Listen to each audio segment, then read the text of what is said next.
Hi, I'm Richard Smith, Managing Director of Lloydspharmacy, and delighted to be here in our brand new pharmacy in Selfridges in Oxford Street. We are really happy to be part of the Selfridges family, bringing healthcare services right into the heart of London and into Oxford Street. Right now for Lloydspharmacy, what we're trying to do is to turn ourselves from a retail chemist into a healthcare company.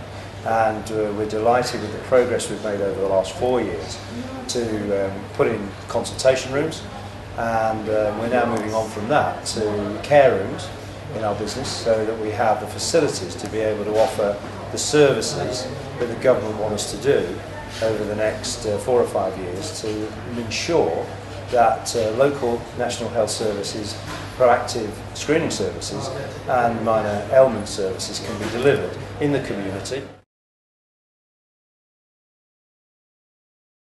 In most of our pharmacies, we are selling health-related products. So we don't sell fizzy drinks or sweets or sun care that's below sun factor 15. We sell things that are good for people's health and on that health agenda. Our Medilec category is now growing, and that will be a major part of our future, along with better customer service.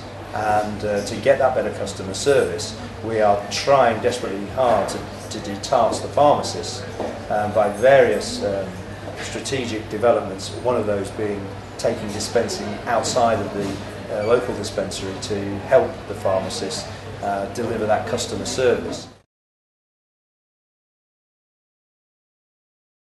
Over the last 4 or 5 years, we've heavily grown the number of branches by major acquisitions. We now have a pretty good level of coverage of the UK, both in the mainland and in the islands and in Northern and Southern Ireland.